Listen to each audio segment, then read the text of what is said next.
அன்பான தெய்வ பிள்ளைகளை, இந்த நல்ல நாளிலேயும் இந்த வீடியோ வழியாக உங்களை பார்க்கிறதில் மிக்க மகிழ்ச்சி அடைகிறேன். கர்த்தர் நம் மூலமாய் பெரிய காரியங்களை செய்து கொண்டு வருகிறதற்காகவும் என் ஆண்டவரை ஸ்தோத்தரிக்கிறேன். கர்த்தர் நல்லவராக இருக்கிறார். இந்த நல்ல நாளிலேயும் நாம் ஒரு பிரயாசப்படுகிறவனுடைய வாழ்விலே தேவன் செய்கிறதான நன்மைகளை நாம் பார்த்து வருகிறோம். கடந்த நாட்களிலே நாம் ஒரு வீடியோ பார்த்திருக்கிறோம்.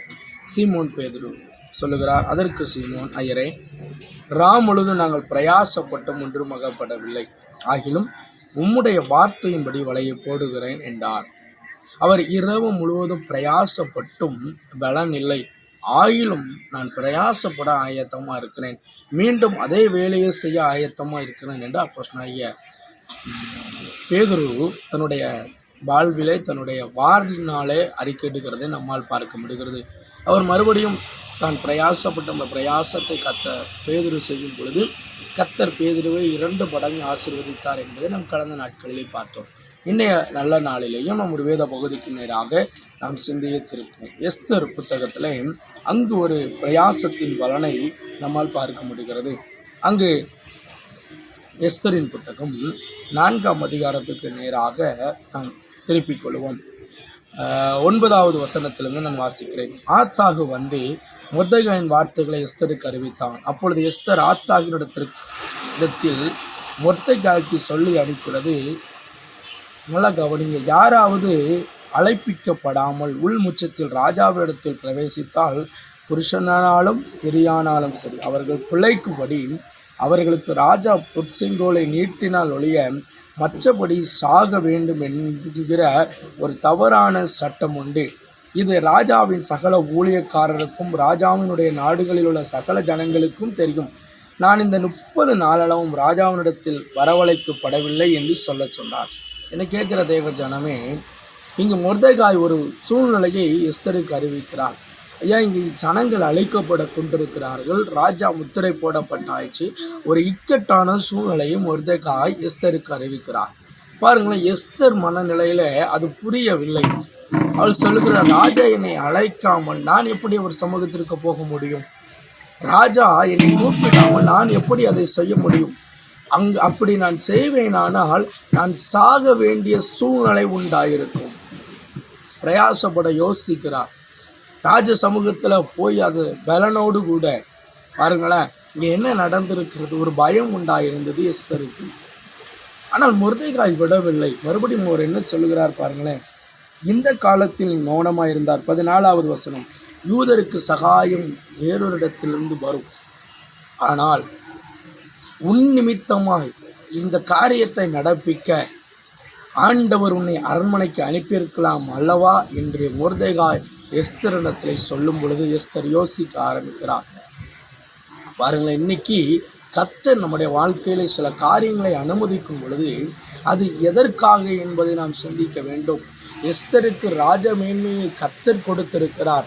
அந்த ராஜமேன்மை எதற்காக? இந்த ஜனங்களை அழிவிலிருந்து மீட்கிறதற்காகத்தான் என்பதை எஸ்தர் உணர்ந்து கொள்ள வேண்டும். இல்லை, என்னால் போக முடியாது, ராஜ சமூகம் ராஜா கூப்பிடாமல் என்னால் இருக்க முடியாது என்று அவள் பின்தங்கி நிலையில் இருந்திருந்தால் ஆண்டவர் என்ன செய்திருப்பார்? எஸ்தரை கொண்டு செய்திருக்க மாட்டார்.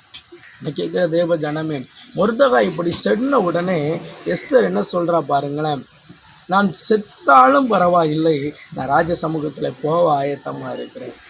நான் செத்தாலும் பரவாயில்லை. பாருங்க, முதல் சாகிறதற்கு பயப்பட்டால் இந்த மேன்மை, இந்த அனுபவம், இந்த நாட்கள் கர்த்தர் எனக்கு தந்திருக்கிறார் என்பதை நினைத்த பொழுதோ நான் செத்தாலும் சாகிறேன், என் ஜனங்கள் அழைக்கப்படக்கூடாது என்கிற ஒரு பிரயாசத்தை இந்த எஸ்தர் எடுத்துக்கொண்டாள். பாருங்களேன், பிரயாசப்படுறான். என்ன சொல்றா பாருங்களேன். 16வது வசனத்தில், இவ்விதமாய் சட்டத்தை மீறி ராஜாவினிடத்தில் பிரவேசிப்பேன், நான் செத்தாலும் சாகிறேன் என்று சொன்னார். நான் சட்டத்தை மீறிதான். அன்னைக்கும் சட்டம் மாறலை. ஆனால் எஸ்தர் பிரயாசப்பட்டான். ராஜ சமூகத்துக்கு நான் போய் நிற்பேன், ராஜாவினுடைய பாதத்தில் நான் போய் நின்று என் ஜனங்களுக்காக நான் பேசுவேன், செத்தாலும் பரவாயில்லப்பா, நான் செத்தாலும் முதல்ல சாகிறதுக்கு பயப்பட்டான். ஆனால் மொர்தெகாய் சொன்ன பொழுது, இந்த மேன்மை எதற்காக உனக்கு வந்தது? வரல. இன்னைக்கு கர்த்தர் ஒரு வேலை ஸ்தலத்தில் நம்ம வைத்திருக்கும் பொழுது எதற்காக அந்த இடத்துல வேலை செய்ய வைத்தார்? கிறிஸ்துவுக்கு சாட்சியாய் வாழ, கிறிஸ்துவுக்கு பரிசுத்தமாய் ஜீவிக்க நீங்கள் நாம் என்ன சொல்லுகிறோம்? எனக்கு வேலை போல அதிகமாகிவிட்டது, ஆராதனைக்கு வர முடியவில்லை. வேலை அதிகமாகிவிட்டது, ஜபத்திற்கு வர முடியவில்லை. வீட்டு வேலை அதிகமாகிவிட்டது, எனக்கு பைபிள் ஸ்டடி வர முடியவில்லை.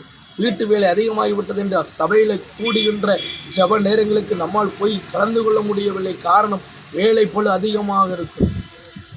இதே மனிதன் வேலை இல்லாத நாள் சபையே கெதி என்று கிடந்திருக்கிறோம், ஜபமே வாழ்வு என்று கிடந்திருக்கிறோம். ஆண்டவர் எனக்கு நல்ல வேலை தர வேண்டும், கர்த்தரின் வாழ்க்கையில் நல்ல ஒரு குடும்ப வாழ்க்கையை தர வேண்டும், நல்ல மனைவியோக நல்ல கணவனையை கொடுக்க வேண்டும், பிள்ளைகளை தர வேண்டும் என்று அநேக நாட்கள் ஜெபித்திருக்கிறோம். ஆனால் அது கிடைத்த பிற்பாடோ, வேலை கிடைத்த பிற்பாடு, கணவன் திருமணமான பிற்பாடு, காரணம் என்ன சொல்லுகிறோம்? எனக்கு வேலை போல அதிகமாகிவிட்டது, ஜபத்துக்கு வர முடியவில்லை. எஸ்தரை பாருங்கள், அப்படி தான் சொன்னான். ராஜாட்ட போகிறதுக்கு எனக்கு பயமாக இருக்குது. உனக்கு இப்படிப்பட்ட ஒரு வாழ்க்கையை கொடுத்தது யார்? உனக்கு இப்படிப்பட்ட சந்தோஷமான தருணத்தை கொடுத்தது யார்? உனக்கு இப்படிப்பட்டதான நல்ல நாட்களிலே மகிழ்ச்சியான தருணங்களை உனக்கு உண்டு பண்ணி கொடுத்தது யார்? நான் அல்ல. நான் நினச்சபடி என் வாழ்க்கை அமையலையே என்று புலம்புகிறோமே. புலம்பின நேரத்தில் கர்த்தரை நோக்கி பார்த்தோமே. கர்த்தர் நம் விருப்பத்தின் கொண்டு நமக்கு ஒரு வாழ்க்கையை அமைத்து கொடுத்தாரே, நல்ல வேலை ஸ்தலத்தை கர்த்தர் கொடுத்தாரே. நாம் அந்த மத்தியிலேயே நம்மால் பிரயாசப்பட முடியவில்லை. அது கர்த்தர் தந்தார் என்று நினைப்போம், ஆனால் நம்மால் பிரயாசப்பட முடியும். எஸ்தர் நினைத்தார், இந்த மேன்மையை கர்த்தர் எனக்கு தந்தது தான். தாதிமாரோடு கூட உபவாசித்து ஜெபிக்கிறாள். ராஜாவுடைய சமூகத்தில் தன்னை ஆயத்தப்படுத்துகிறாள். ராஜாவினுடைய சமூகத்துக்கு போய் நிற்பதற்கு அவர் பிரயாசப்படுகிறார். மொர்தெகாயினிடத்தில் சொல்லுகிறார், நான் செத்தாலும் சாகிறேன், என் ஜனங்கள் சாகக்கூடாது, என் ஜனங்கள் சாகக்கூடாது. கர்த்தர் விடலைங்க எஸ்தரை. பிரயாசப்பட்ட எஸ்தரை கர்த்தர் விடலை. பிரயாசப்பட்ட எஸ்தருக்கு கர்த்தர் ராஜ சமூகத்தில் ஒரு நல்ல மேன்மையை கட்டளையிட்டார். எஸ்தர் புத்தகம் 10 அதிகாரம் தான் இருக்கிறது, வாசித்து பாருங்கள். ராஜாவின் சமூகத்தில் போய் நிற்க பிரயாசப்பட்ட எஸ்தருடைய வாழ்க்கையில் என்ன நடந்தது? செங்கோல் எஸ்தருக்கு நேராய் நீட்டப்பட்டது. செங்கோல் எஸ்தருக்கு நேராய் நீட்டப்பட்ட பொழுது ராஜாவின் பக்கத்தில் எஸ்தர் போய் நின்றார். தன்னுடைய சூழ்நிலையை சொன்னால், தன்னுடைய காரியத்தை ஆயத்தப்படுத்தினால், ஜனங்கள் காக்கப்பட்டார்கள். இன்றைக்கு நீங்கள் தேவ சமூகத்தில் பிரயாசப்படுங்க. எஸ்தர் பிரயாசப்பட்டது போல பிரயாசப்படுங்க. உங்கள் பிரயாசத்தின் பலன் உங்கள் கரத்தில் கர்த்தர் தருவார். எஸ்தர் பிரயாசப்பட்டார். எஸ்தருடைய ஜனங்கள் காக்கப்பட்டது மாத்திரமல்லங்க, எஸ்தரை கர்த்தர் ராஜ அரண்மனையில் மேன்மையான இடத்துல வைத்தார்.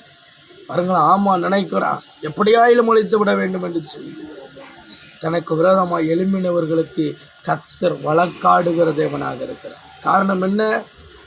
எஸ்தருடைய பிரயாசம். ஒரு மொர்தெகாயினுடைய பிரயாசம். மொர்தெகாய் பிரயாசப்பட்டார். எஸ்தரை மீண்டும் மீண்டுமாய் நீ ராஜ மேன்மை கொண்டு அவளை உந்து தள்ளினார். இன்னைக்கு நீங்கள் உங்கள் வாழ்க்கையில் பாருங்களேன், ராஜ அரண்மனையில் பிரயாசப்படும். நீங்கள் வேலை பார்க்குற இடத்துல கர்த்தருக்கு பரிசுத்தமாய் வாழ பிரயாசப்படுங்க. நீங்கள் பிரயாணப்படுகிற நேரங்களில் கர்த்தருக்கு பிரயாசப்படுங்க. கர்த்தருக்கு ஜீவனோடு, அதாவது கர்த்தர் ஜீவன் தந்த தேவனுக்கு பரிசுத்தமாய் வாழ பிரயாசப்படுங்க. உண்மையுள்ளவர்களாக இருங்க. நீங்கள் வேலை பார்க்குறவங்களுக்கு உண்மையாக இருங்க. ஆனால் அதற்கு மேலாக ஆண்டவருடைய சமூகத்தில் உண்மையாக இருங்க. ஜெப நேரங்களில் கலந்து கொள்ளுங்க. வீட்டில் ஜெபியுங்க. நல்ல தேவ சமூகத்தில் அன்பு கிறிஸ்தவ தம்பி தங்கச்சி, அன்பு வாலிப தம்பி தங்கச்சி, அன்பு பெரியோர், கிறிஸ்தவ சமுதாயமே, பிரயாசப்படுகிற சமுதாயத்தை கர்த்தர் ஆசீர்வதிப்பார். வேதம் சொல்லுகிறது, பிரயாசப்படுகிற எஸ்தருக்கு கர்த்தர் அற்புதம் செய்த வல்லவரானார். பிரயாசப்பட்ட பேதுருவுக்கு 2 மடங்கு படகுகள் அமிலத்துக்கு மீன்களை கொடுக்க வல்லவரானார். இன்றைக்கு பிரயாசப்படுகிற உங்களுக்கும் எனக்கும் கர்த்தர் அற்புதத்தையும் அதிசயத்தையும் அதிகமாய் செய்வது எவ்வளவு நிச்சயம். பிரயாசப்படுவோம். பிரயாசத்தின் பலன் நிச்சயமாய். ஜெபிக்கலாமா? பரிசுத்தமுள்ள நல்ல ஆண்டவரே, இந்த நல்ல நேரத்தில் நாங்கள் உங்களுடைய சமூகத்தில் ஆண்டவரை பிரயாசப்படுகிற எஸ்தருடைய வாழ்க்கையை குறித்து பார்த்தோம். வேலை இடங்களிலே பிரயாசப்படவும், பழுவு நிமித்தமும் பிரயாசப்படவும் ஆண்டவரே எங்களுக்கு உதவி செய்யப்பா. ஒரு காலத்தில் நாங்கள் தேவ சமூகத்தில் அதிகமாய் கிடந்தோம். வேலை கிடைத்தது, திருமண காரியம் ஒழுங்கு செய்யப்பட்டது, இன்னும் பிள்ளைகள் பிறந்தார்கள், எங்களுக்கு வீட்டில் வேலைகள் அதிகமாகிவிட்டது, ஜெபத்துக்கு கலந்து கொள்ள முடியவில்லை, ஆராதனைக்கு போக முடியவில்லை. எங்களுடைய தவறிதங்களை ஒரு விஷயம் தயவாய் மன்னிங்கப்பா. இன்றைக்கு நாங்கள் பிரயாசப்பட ஆயத்தமாயிருக்கோம். எஸ்தருடைய வாழ்க்கையிலே கர்த்தர் செய்த மேன்மையை எங்கள் வாழ்க்கையிலே கர்த்தர் செய்த நடத்தும் ஆசீர்வதியும். இதை கேட்டுக்கொண்டிருக்கிற ஒவ்வொரு பிள்ளைகளுக்கு கர்த்தர் உதவி செய்யும், பொறுப்படுத்தும். இயேசுவின் நாமத்தில் பிதாவே, ஆமென். என்னை கேட்கிற தேவ ஜனமே, எஸ்தரும் மொர்தெகாயும் பிரயாசப்பட்டார்கள். தன் யூத குலத்தை காப்பாற்றினது மாத்திரமல்ல, எஸ்தருக்கும் மொர்தெகாய்க்கும் ராஜாவின் சமூகத்தில் மேன்மையை கிடைத்தது. இன்னைக்கு பிரயாசப்படுகிற உங்களுக்கும் ராஜ சமூகத்தில் நீங்கள் வேலை பார்க்கிற இடத்துல மேன்மையை ஆண்டவர் கட்டளையிடுவார். தவறாமல் நம்ம அவருக்கு பிரயாசப்படுவோம். நம்மை ஆஸ்வதிப்பார். God bless you.